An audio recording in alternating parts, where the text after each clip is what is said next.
Abra o seu livro, a sua Bíblia comigo lá em Isaías capítulo 55.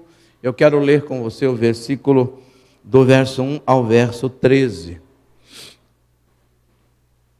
Do verso 1 ao verso 13 de Isaías 55, diz assim: venham todos vocês que estão com sede, venham às águas, e vocês que não possuem dinheiro algum, venham, comprem e comam, venham, comprem vinho e leite sem dinheiro e sem custo. Por que gastar dinheiro naquilo que não é pão e o seu trabalho árduo naquilo que não satisfaz? Escutem-me e comam o que é bom, e a alma de vocês se deliciará com a mais fina refeição. Deem-me ouvidos e venham a mim, ouçam-me, para que a sua alma viva. Farei uma aliança eterna com vocês, minha fidelidade prometida a Davi. Vejam, eu o fiz uma testemunha aos povos, um líder e governante dos povos. Com certeza você convocará nações que você não conhece, e nações que não o conhecem se apressarão até você por causa do Senhor, o seu Deus, o Santo de Israel, pois Ele concedeu a você esplendor. Busquem o Senhor enquanto é possível achá-lo, clamem por Ele enquanto está perto. Que o ímpio abandone o seu caminho e o homem mau os seus pensamentos. Volte-se ele para o Senhor, que terá misericórdia dele. Volte para o nosso Deus, pois Ele dá de bom grado o seu perdão. Pois os meus pensamentos não são os pensamentos de vocês, nem os meus caminhos são os caminhos, declara o Senhor. Assim como os céus são mais altos do que a terra, também os meus caminhos são mais altos do que os seus caminhos, e os meus pensamentos mais altos do que os seus pensamentos. Assim como a chuva e a neve descem do céu e não voltam para ele sem regarem a terra e fazerem-na brotar e florescer, para ela produzir semente para o semeador e pão para o que come, assim também ocorre com a palavra que sai da minha boca.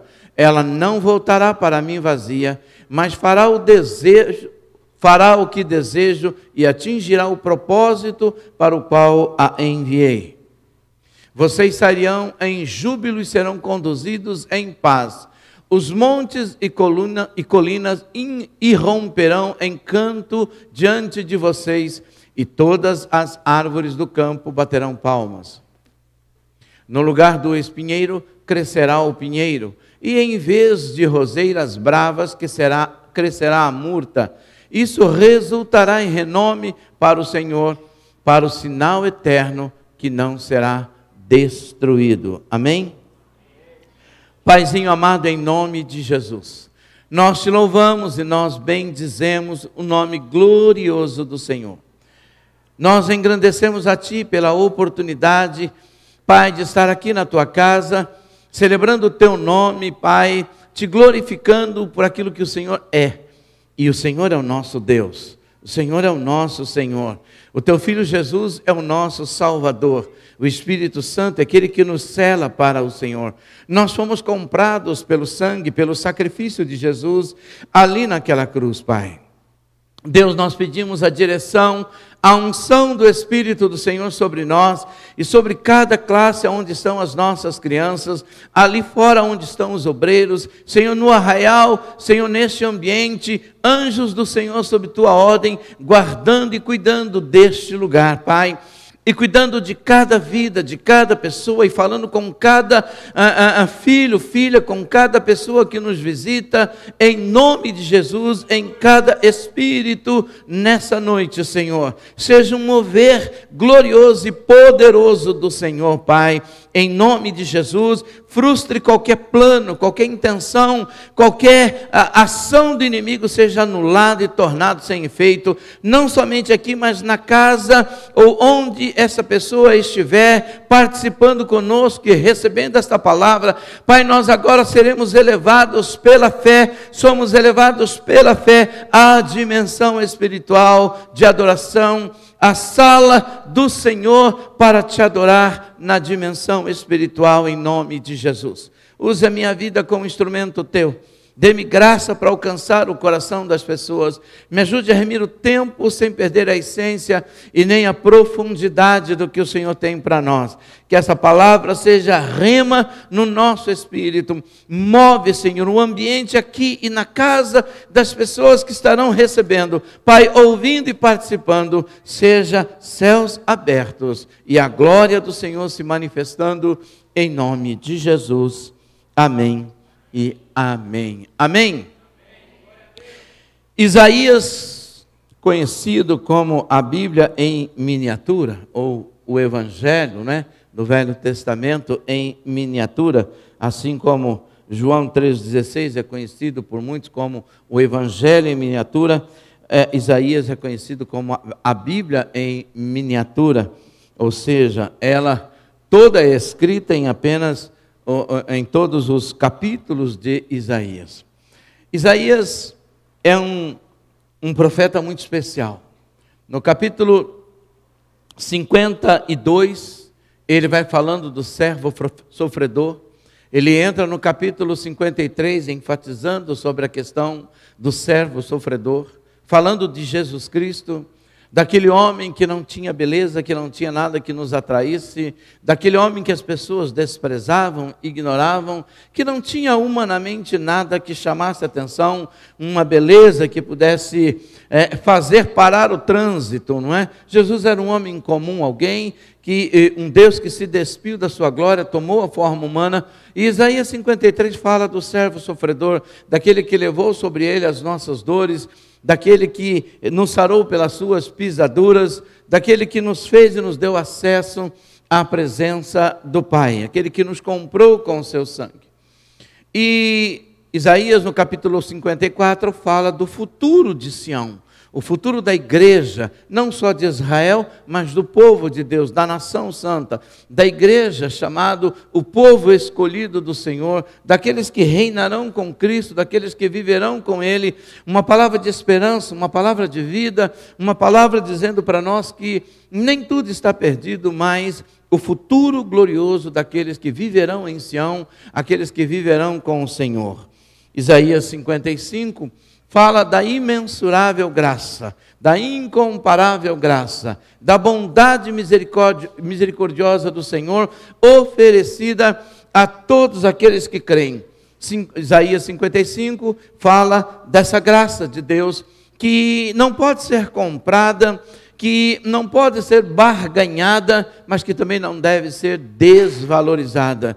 Isaías 55 manda-nos, ou incentiva-nos a buscar o Senhor enquanto é tempo, a buscá-lo enquanto podemos achá-lo, enquanto podemos encontrar e ser encontrado pelo Senhor.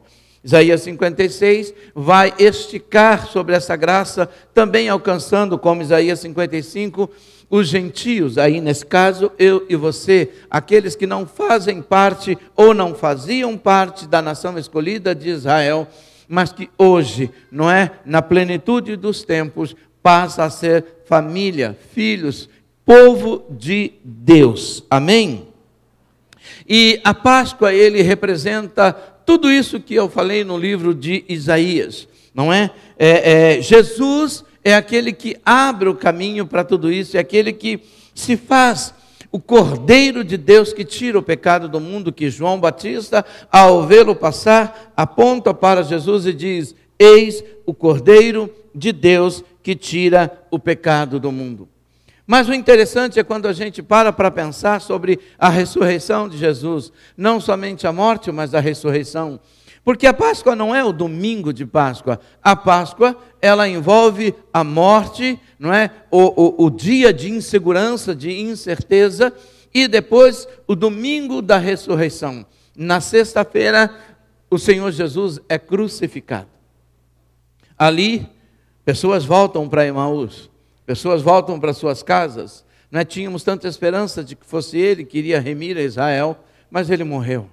O profeta que nós tínhamos como o homem de Deus foi crucificado, morreu. A nossa esperança acabou, nós voltamos para Emaús, mal percebem que Jesus estava com eles no caminho. É sempre assim, né? Quando a gente perde a esperança nesse Deus, quando a gente não lê até o final a história de Cristo, a gente acha que ele perdeu. Mas passam-se aí o sábado da tristeza, do luto, e no domingo as mulheres vão até o sepulcro e aí houve a grande notícia, a maravilhosa notícia. A quem vocês estão buscando? Quem vocês estão buscando? Nós estamos buscando a Jesus, ele não está aqui. Ele ressuscitou para a glória de Deus. O Pai o ressuscitou, ele está vivo. A morte não pôde detê-lo. Quando eu falo de Páscoa, eu falo exatamente disso. Mas pensar a Páscoa é pensar que ela só existe por minha causa e por sua causa. Pensar a Páscoa é pensar que o nosso sangue era insuficiente para que nós, por nós mesmos, fôssemos justificados. Pensar a Páscoa é pensar que nós estávamos perdidos em nossos delitos e pecados, estávamos mortos e separados eternamente de Deus, mas Deus me amou e te amou de tal maneira que deu o seu Filho unigênito, o Cordeiro de Deus que tira o pecado do mundo, para que pelo sangue de Jesus eu e você fôssemos justificados, perdoados, redimidos, tornados filhos de Deus. Jesus, com o seu sangue, ele nos comprou para Deus. Ele nos comprou para o Pai. É isso que João escreve em Apocalipse. Jesus Cristo é esse Cordeiro que tira o pecado do mundo. Por isso, quando eu comemoro a Páscoa, quando eu celebro a Páscoa, é importante eu parar para refletir. Eu acho engraçado porque no Natal, não é? A gente para e você vê muito marketing do Natal, falando, é um momento de reflexão, é um momento de repensar, o menino Jesus nasceu, não é? E Natal é tempo de amor, é tempo disso, para mim e para você, nós que somos cristãos. A Páscoa é infinitamente mais importante do que o Natal. Porque se Jesus tivesse nascido, mas não tivesse ido para a cruz, não valeria nada, absolutamente nada. Nós comemoramos Natal e festejamos o nascimento de Jesus, mas você precisa festejar mais do que o nascimento, a morte e a ressurreição de Jesus Cristo. Porque quando ele nasceu, nasceu um homem comum, mas quando ele morreu, morreu um homem comum, mas quando ele ressuscitou, ressuscitou com todo o poder no céu e na terra, invencível, venceu a morte e passou a ser Senhor da vida. Dá uma salva de palmas a esse Jesus maravilhoso. Aleluia, glória a Deus. Páscoa não é troca de ovos de chocolate. Páscoa é o tempo de nós celebrarmos. Páscoa também não é dia de nós falarmos, porque ainda tem cristão hoje que não come peixe, né? Na Semana Santa. Né? Não existe Semana Santa, existe povo santo. Vou repetir. Não existe Semana Santa, existe povo santo. Não, eu ainda vou repetir. Não existe semana. Tira esse espírito de você entendeu do que eu estou falando, né? Não posso ofender, senão serei processado. Então, tira esse espírito de Semana Santa e fala assim, o que existe? Ei! Fala o que existe. Então vamos lá, não existe Semana Santa. O que existe é um povo santo. E para esse povo santo, todos os dias, é santo em Cristo Jesus. Amém? Amém ou não amém?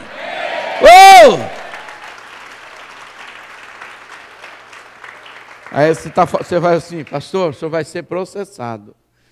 Filho, eu acho que você tem que se preparar para você começar a ser processado por causa do nome de Jesus. Porque esse é o caminho. Você entende o que significa a Páscoa? Porque muitas pessoas não entendem. Muitos cristãos não entendem. Eles frequentam uma igreja, eles entregaram a vida para Jesus, mas eles não entendem o que é a Páscoa. Eu vou dizer para você por que muitas pessoas não entendem o que é a Páscoa. Porque eu converso, por exemplo, com pessoas que são cristãos, não é? E que são cristãos há muito tempo, mas continuam sendo um péssimo marido. Continua sendo, no caso da mulher, uma péssima esposa. Filhos continuam sendo péssimos filhos. Pais continuam sendo péssimos pais. Cristãos que se dizem cristãos que continuam sendo péssimos cristãos. Aí eu pergunto, entenderam a Páscoa? Não. Por quê? Porque a Páscoa, ele é um caminho para um novo tempo, para uma nova vida, para um novo caráter e que resulta num novo comportamento diante de Deus e diante dos homens. Sabe por quê? Porque Páscoa representa a morte da velha vida e o nascimento da nova vida, do novo homem, da nova mulher, da nova pessoa que se refaz todos os dias para o pleno conhecimento de Deus. Quando nós falamos de Páscoa, nós estamos falando de Jesus. Nós estamos falando do Emanuel. E quem é esse Emanuel? Jesus é o Emanuel, o Deus conosco, que veio para os que têm fome e sede de justiça.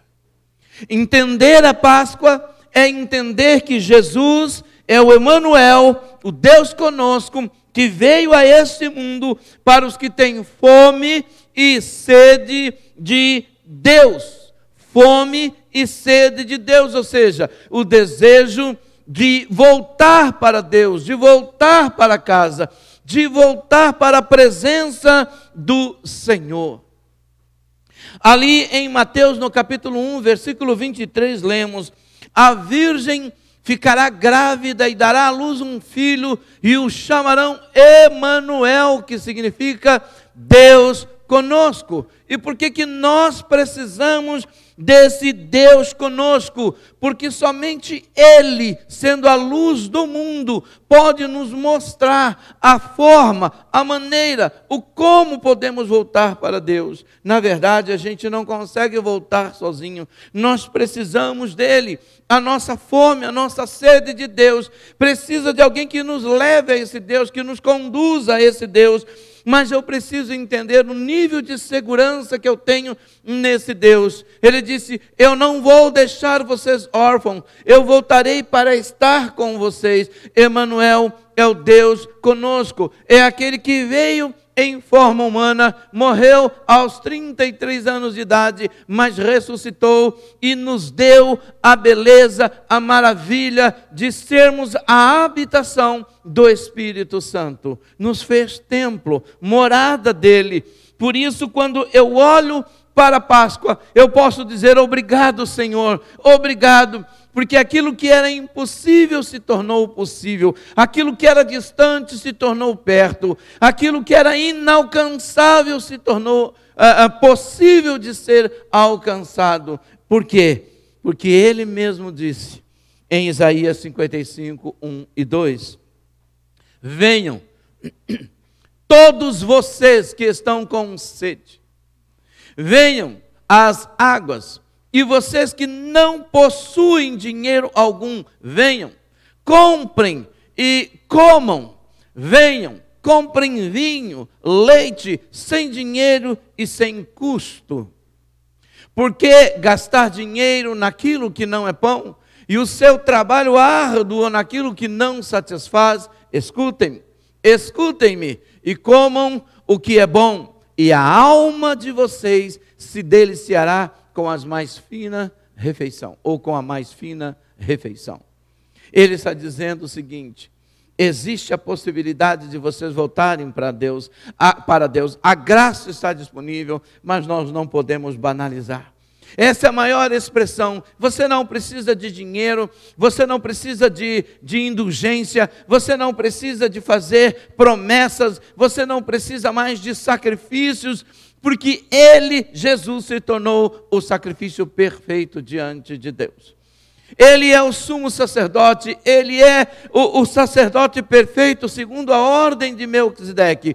Ele é aquele que nos compra, que nos redime. Ele é aquele que nos amou de tal maneira que decidiu ouvir ao pedido do seu Pai e veio a este mundo para morrer em seu lugar, em meu lugar, em nosso lugar. Por isso, Ele é o Emanuel, é Deus conosco que veio, mas Ele olha para mim e para você. Há uma condicional. Ele estabelece uma condicional. Você quer voltar para Deus? Você quer vir para a presença do Senhor? Quando Adão e Eva foram tirados do paraíso, quando eles foram afastados da presença do Senhor, eles não sabiam voltar para o paraíso. Como eu e você não sabemos voltar para o paraíso. Mas é interessante você parar e você pensar que quando Jesus ali na cruz, junto dos dois ladrões, um deles blasfema do Senhor, mas um outro diz: Senhor, lembra-te de mim quando entrares no teu reino. E o Senhor Jesus diz para ele: ainda hoje você vai estar comigo no paraíso. Porque, amados, a única pessoa que pode nos trazer de volta para Deus é Jesus Cristo. A única pessoa que pode nos levar à presença dele é Jesus Cristo. A sua bondade, o seu caráter ilibado, a sua moralidade elevada, o fato de você ser alguém que ninguém tem nada que falar contra você, porque você é de uma lisura incontestável, isso é insuficiente para te colocar diante de Deus, porque a Bíblia diz: todos pecaram e destituídos estão da glória, da graça e da presença de Deus. Ele é o Emanuel, o Deus conosco, é aquele que veio me buscar, é aquele que veio me comprar, é aquele que veio dizer: você quer voltar para casa? Eu posso te levar. Você quer voltar para o Pai? Eu posso te levar. Mas o mais interessante, e que às vezes dá uma confusão na nossa cabeça, é que o Senhor Jesus disse: todos que o Pai me deu veio a mim, e nenhum deles eu lançarei fora. E o Senhor Jesus disse: ninguém pode ir ao Pai senão por mim. Mas ao mesmo tempo em que ele diz que foi o Pai quem nos deu, por que foi o Pai quem nos deu? Porque foi o Pai quem providenciou absolutamente tudo. Não existe nenhum mérito seu ou meu. Deus, ele veio a este mundo na pessoa do seu Filho, me amou, me ama e continua nos amando, dizendo: olha, você agora tem acesso à presença do Eterno, à presença do Pai, porque eu, Jesus, estou aqui, o Emanuel, o Deus conosco. Isso é algo tremendo, isso é algo fantástico, isto é algo maravilhoso. Mas não é somente essa presença poderosa de Deus, é uma presença com um propósito. É uma proposta que se estabelece na minha vida e na sua vida com um propósito. Qual é o propósito? Como eu te falei, nos levar de volta ao Pai, nos trazer de volta à presença do Senhor. Sabe, há muitas pessoas vivendo e buscando N caminhos, até mesmo na forma de adorar a Deus, no jeito e no estilo de adorar a Deus. Eu não estou dizendo na extravagância da adoração, porque isso fala de um coração rendido ao Senhor, como Maria, como Marta, como tantas outras, como tantos homens adoraram e celebraram a Deus, de forma quase que inexplicável para a nossa cultura pobre e medíocre, porque a adoração e a expressão de adoração, ela não pode ser medida pelo meu coração, não pode ser medida pela régua, pelo cânon humano, mas ela pode ser medida pelo Espírito de Deus. Por isso que ele disse: a um coração sincero, a um coração quebrantado, a um coração contrito, Deus não despreza. Como que você é no teu TSD com Deus? Pastor, o que é TSD? É algum novo banco digital? Não. É o seu tempo a sós com Deus. Ah, mas eu não tenho tempo para Deus. Mas Ele teve tempo para você, até para enviar o seu filho morrer por você. E você diz que o ama e não tem tempo para Ele? Você diz que o ama e não tem tempo para uma intimidade com Ele? Para ter um tempo para conhecer esse Deus e se permitir que Ele revele quem você é? Jesus é o Emanuel que nos salva. Ele é o GPS para os que querem voltar para Deus. Como GPS? Guiados pelo Senhor, o Senhor da vida. Guiados pelo Senhor, que é o único Senhor, o Senhor da humanidade.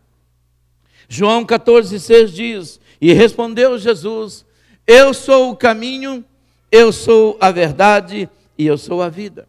Ninguém vem ao Pai senão por mim.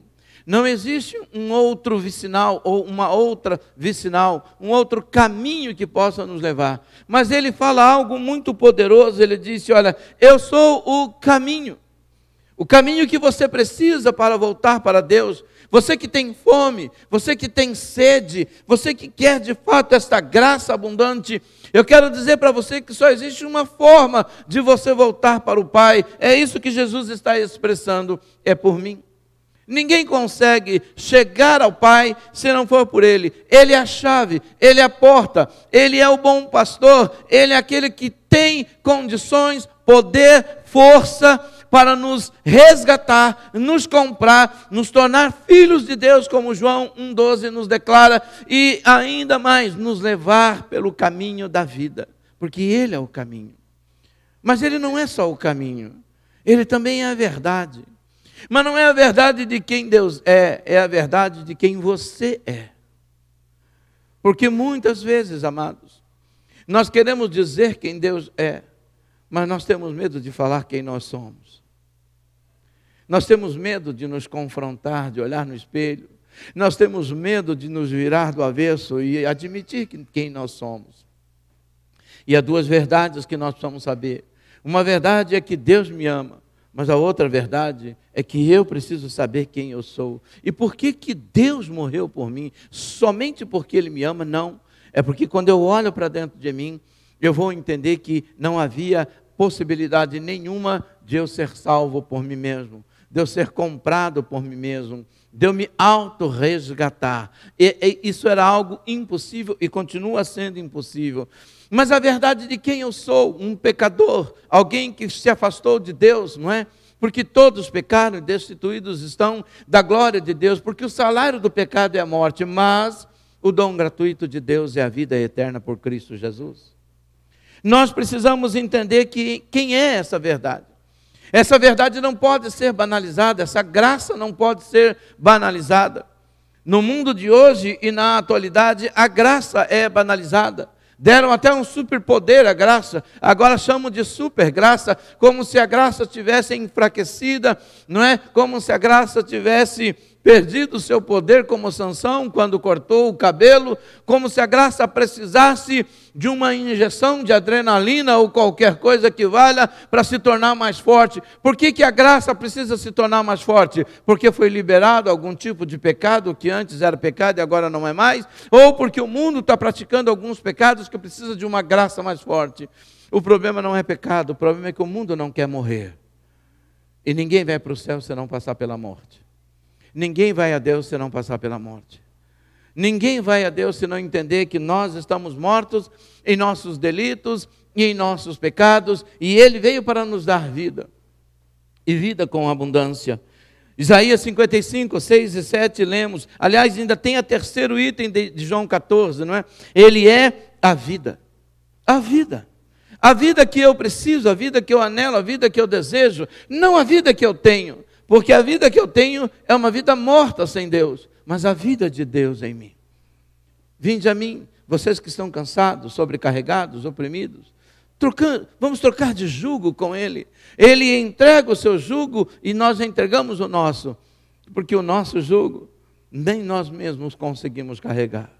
Quantas pessoas estão traumatizadas, feridas. Quantas pessoas estão destruídas interiormente, chorando, porque sentindo dor na alma, porque pior do que a dor física é a dor da alma. A pior dor que existe não é a física, é a dor da alma. Porque a dor da alma ninguém consegue explicar, medicina nenhuma consegue mensurar, ciência nenhuma consegue detectar a dor da alma. Mas a Bíblia nos diz sobre a dor da alma. O salmista dizia: olha, Senhor, não tires de mim a alegria da tua salvação. Você imagina a dor da alma de Davi quando ele disse, ou ele viu a possibilidade dele perder a sua salvação? Você consegue imaginar a dor da alma, por exemplo, de Judas quando ele caiu a consciência, em consciência da grande traição que ele havia feito? Você consegue imaginar a dor da alma de Pedro quando ele ouviu o galo cantando e como se a voz do Senhor estivesse: quando eu não te falei que você não estava pronto para morrer comigo, muito menos por mim? A alma dói. E muitas pessoas estão em depressão, vivendo absurdas ansiedades, medo do futuro, medo do amanhã. Por quê? E com isso, a depressão suga a vida. A depressão é como um vampiro. A depressão, ela é uma ação tão forte, porque ela suga a vida da pessoa. Ela tira o prazer de viver, ela tira o prazer de sonhar, ela tira a expectativa de futuro, porque as pessoas não aprenderam, ou muitos não conseguem conviver. Mas Jesus disse: eu sou a vida, eu sou a vida.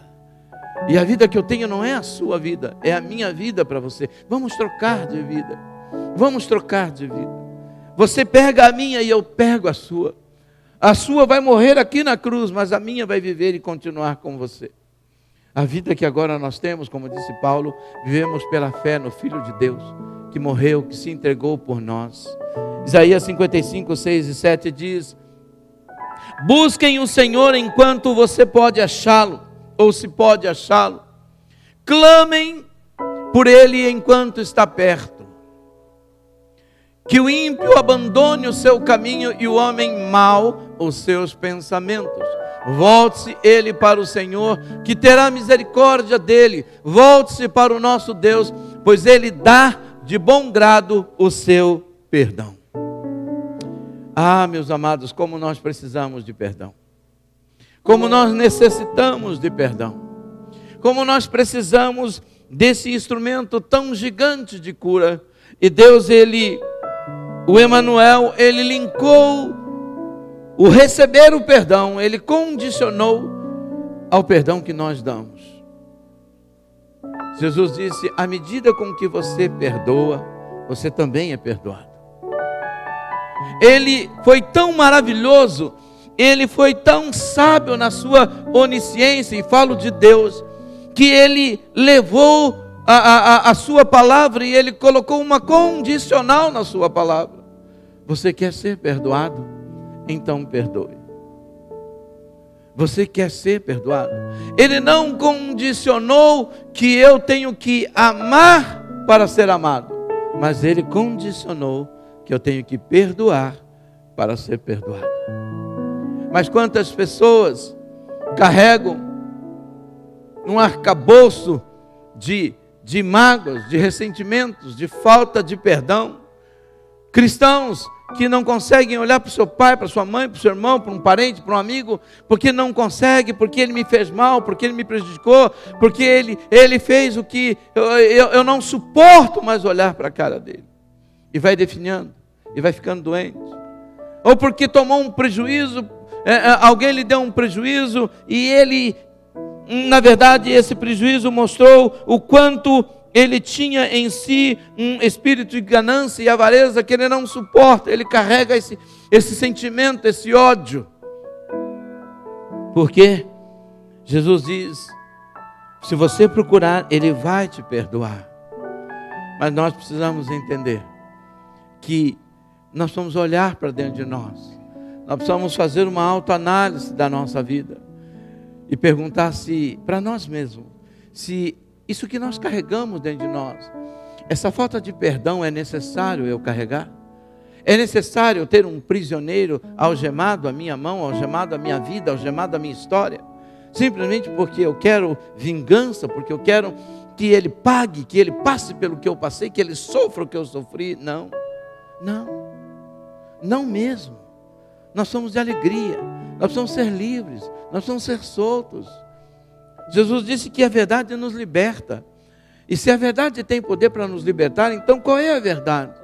A verdade é que muitos de nós estamos presos porque a gente não consegue libertar pessoas, porque a gente não consegue perdoar pessoas. As doenças são somatizadas, doenças que começam na mente, que começam nas emoções, que começam no campo dos sentimentos e das emoções, das volições, e de repente se transformam num câncer, né? Num órgão que está paralisando, numa doença que está nascendo dentro de si, dentro da pessoa, e ela não consegue, os médicos dizem, você não tem nada, e ela acha que tem, por quê? Porque a alma está doendo, que falta perdão, porque a gente não consegue perdoar, que nós temos sede de vingança. E ele diz, busquem o Senhor enquanto vocês podem achar.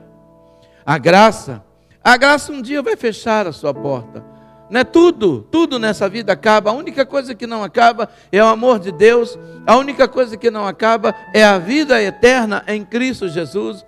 Mas aqui nesse mundo tudo vai passar. O Senhor disse, passarão os céus, passarão a terra, mas a minha palavra, esta não passará. Esta permanece para sempre. Aonde que eu tenho que estar firmado? Naquilo que não passa, que é a palavra dele. Aonde que eu tenho que estar? Na promessa dele, porque ele vela por cumprir aquilo que ele falou. Esse é o Emanuel, esse é o Deus conosco. Sabe, nós sofremos, me permitam dizer, de uma hipocrisia coletiva. Pastor, o que é uma hipocrisia coletiva? De uma aparência coletiva, não é? Às vezes a gente, por exemplo, num dia de Páscoa, a gente abraça aquela pessoa que a gente odeia porque é Páscoa. A gente ceia com aquele parente que a gente odeia, nem sequer é capaz de pedir perdão ou de falar um oi, porque é Natal. Porque é um dia de festa, porque mamãe pediu e a gente precisa manter as aparências. Querido, mais do que manter as aparências, é permitir que a vida flua dentro de você. Você não precisa carregar lixo. Todos os relacionamentos geram lixos. Imagine se na sua casa você não jogasse o lixo fora. O que aconteceria 30 dias depois? Imagine o lixo do banheiro, se você ficasse uma semana sem jogar o lixo do banheiro fora. O que aconteceria com o seu banheiro? Não me fale. Não me fale, não é? Mas tem gente que dentro dele parece um banheiro que não é limpo. Cheira mal na alma, cheira mal no coração, cheira mal interiormente, cheira mal. Por quê? Porque está podre por dentro, de tanta mágoa, de tanto ressentimento, e não consegue experimentar a vida de Deus, e vem na igreja, e canta, e celebra, e faz, e chora, e quebranta, e faz. Hoje Deus falou comigo, graças a Deus, mas quando vê a pessoa na frente, eita miserável, vem roubar minha bênção. Na verdade, amados, nem Satanás, nem absolutamente ninguém tem poder para roubar a sua bênção. Não. A bênção de Esaú não foi Jacó que roubou, foi ele que trocou por um prato de lentilha.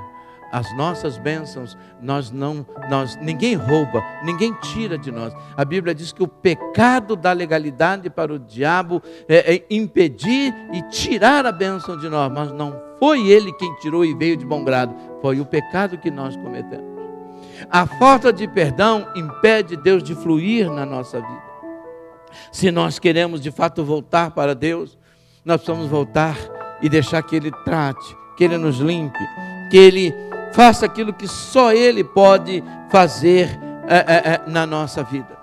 Jesus Cristo vai vir buscar a sua noiva, e eu e você somos a igreja dele, eu e você somos a noiva dele. Hoje de manhã eu estava falando que, imagine você homem e você noiva, né? Imagine você no dia do seu casamento, o noivo está lá todo bonitão, todo lindo, não é? E você aparece maltrapilha, suja, mal cheirosa, você está lá acabada, destruída, descabelada. Eu não vou falar nem bonito, porque às vezes milagre não acontece, mas eu estou falando pelo menos limpinho, cheiroso, não é? Você acha que o que o noivo diria para você? O que os convidados diriam para você? O que as pessoas da festa diriam para você? O que o seu noivo falaria? Provavelmente ele viraria as costas e diria: eu não quero você. Ah, mas você não me ama? Ah, eu te amo, mas você não me ama por se comportar para mim desse jeito, por se apresentar na minha presença dessa maneira, por estar no dia do meu casamento com você, no dia da aliança com você, você se apresentar dessa maneira na minha presença. Não é uma questão se eu te amo, a pergunta é: você me ama para aparecer desse jeito? Você me honra aparecendo desse jeito? Assim está a noiva de Cristo, achando que o noivo vai aceitá-la de qualquer jeito e de qualquer maneira. Ledo engano, doce engano, ou azedo engano, como você quiser. Não, Ele é o caminho, sim. Ele é aquele que nos leva ao Pai, sim. Um processo de evolução, de crescimento, de amadurecimento, de melhorar a cada dia mais, de ser melhor do que ontem, amanhã ser melhor do que hoje, não é? Refletindo a graça, a glória, a bondade de Deus. Páscoa é o Jesus, o Emanuel, Deus conosco, aquele que nos, sendo redundante, nos perdoa dos nossos pecados. E por que Ele nos perdoa? Para nos dar vida. E que tipo de vida? A vida abundante. E o que é uma vida abundante? O que você entende como vida abundante? O que você... Quando alguém fala para você vida abundante, o que você imagina de vida abundante? O que você imagina como vida abundante? Normalmente a gente pensa, não, vida abundante é muito dinheiro no banco, muita saúde no corpo, muita paz, muita alegria, muito prazer. Isso é vida abundante, pastor. É quando a gente pode viver nessa terra tudo que Deus sonhou, tudo que Deus tem para nós. Mas o que é tudo que Deus sonhou e o que é tudo que Deus tem para nós? Por exemplo, tudo que Deus tinha para Jesus era uma cruz. Isso é vida abundante? Tudo que Jesus tinha, que Deus tinha para o Filho, era ser cuspido, humilhado, pisado. Isso era o que Ele tinha para Ele. Será que era? Não. Isso fazia parte do processo. Mas o autor de Hebreus diz que quando Ele venceu a morte e Ele ressuscitou, Deus deu a chave de tudo para Ele. E Ele diz, quando envia os seus discípulos: todo o poder me foi dado no céu e na terra. Mas antes dele ter todo o poder, Ele foi parar numa cruz. Ele foi humilhado. Ele foi cuspido. Ele não foi compreendido. Ele não foi aceito. Mas Ele sabia que o Pai havia feito uma promessa para Ele. Vida abundante é quando eu tenho dentro de mim uma esperança viva, tão poderosa, tão singular na promessa de Deus, uma confiança tão absurdamente absurda na promessa e na palavra de Deus. É algo tão poderoso, tão vivo, tão arraigado, tão enraizado dentro de mim, que independente da maneira como eu viva, ou passe, ou sofra, ou tenha abundância, ou tenha falta, não importa, eu sei que Ele vive e que já se levantou em meu favor, e que na casa do meu Pai há muitas moradas. Eu posso não ter nada aqui, mas a promessa de abundância para mim. Isso é vida abundante. E isso é vida abundante. Quando a luta vem com abundância, é porque tem vida abundante. Quando a alegria vem com abundância, porque tem vida abundante. Quando a tristeza vem com abundância, porque tem vida abundante. Não é quando a prosperidade vem com abundância, porque tem vida abundante. E quando tudo se pede com abundância, porque existe vida e abundância, porque as nossas raízes não estão conectadas ou plantadas na terra, estão plantadas no céu. Estão plantadas em Deus. Amém? Amém ou não amém? Mas venderam um status mentiroso para nós. Falaram para nós assim: porque Deus tem o melhor para você. E tem mesmo. Mas aonde? Ah, se quiseres e me ouvirdes, comereis o melhor dessa terra. Será que Jesus não comeu o melhor dessa terra? Será que Paulo não comeu o melhor desta terra? Será que Pedro não comeu o melhor desta terra? O melhor dessa terra é saber que aonde quer que eu esteja, por onde quer que eu vá, a sua presença, Senhor, vai comigo. A sua presença, Senhor, me acompanha. A sua presença, Senhor, está comigo na hora que eu me deito, está comigo na hora que eu me levanto, aonde quer que eu vá. Se chove, o Senhor está comigo. Se faz sol, o Senhor está comigo. Se eu estou com saúde, o Senhor está comigo. Se eu estou passando por um momento de luta, o Senhor está comigo. Se eu vivo, o Senhor está comigo. E se eu morro, o Senhor está comigo. É crer nessa promessa. Por isso ele diz: eu vim para que vocês tenham vida e vida com abundância. Significa vivam, vivam, vivam, independente do que aconteça, porque eu tenho uma promessa para você. E eu velo por cumprir aquilo que eu disse. Se Deus te fez uma promessa e Ele fez, se Ele disse, Jesus disse para os seus discípulos: na casa do meu Pai há muitas, o que Ele vai fazer? Preparar lugar. E se não fosse assim, eu teria dito a vocês: Deus é tudo, Jesus é tudo, menos político. Na promessa dele você pode acreditar. Os projetos dele não precisam da aprovação dos homens, nem de uma assembleia. Ele escreve, ele aprova, ele executa, porque ele é Deus. Amém ou não amém? Pastor, e por que ele faz tudo isso? É porque ele precisa? Não, é porque ele te ama, cabeçudo, cabeçuda, ele ama você. Desculpa, Felipe. É que o Robson não está aí. É porque ele nos ama. Amém?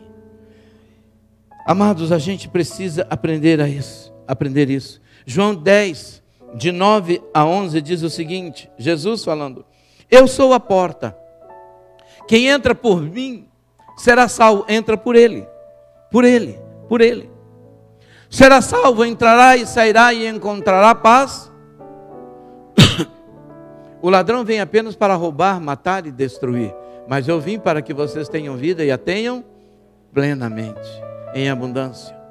Eu sou o bom pastor. O bom pastor dá a vida, dá a sua vida pelas ovelhas. Isaías 55, 3 diz assim: deem ouvidos e venham a mim, ouçam-me, que sua alma viva.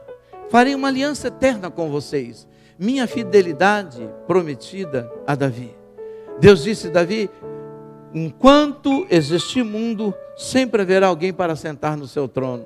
O seu trono será não só um trono terreno, mas um trono eterno, segundo a descendência de Davi. Deus cumpriu a promessa. Deus cumpre a promessa que Ele faz a nós.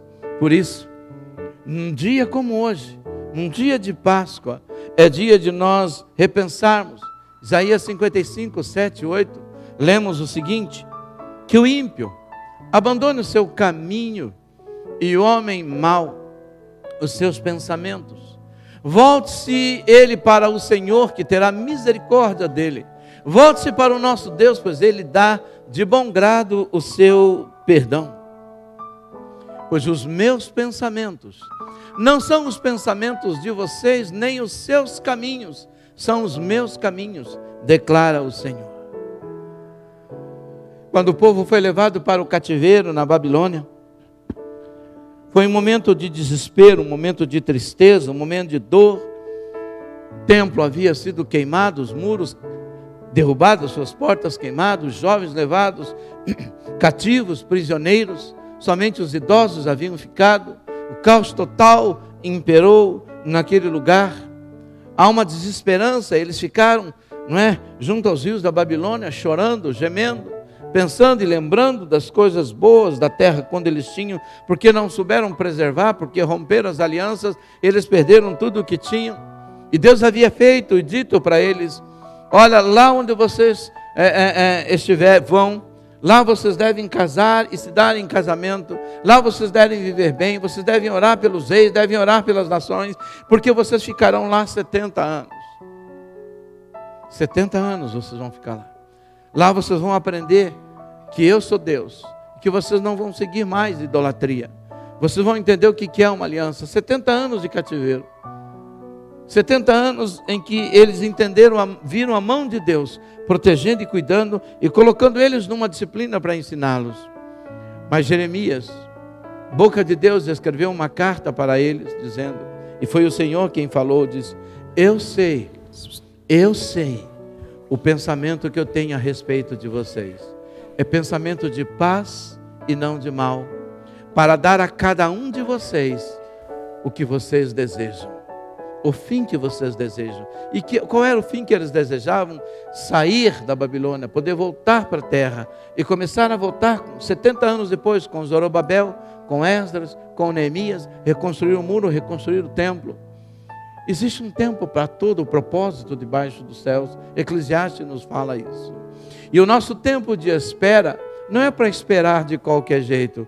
O nosso tempo de espera é para esperar em Deus.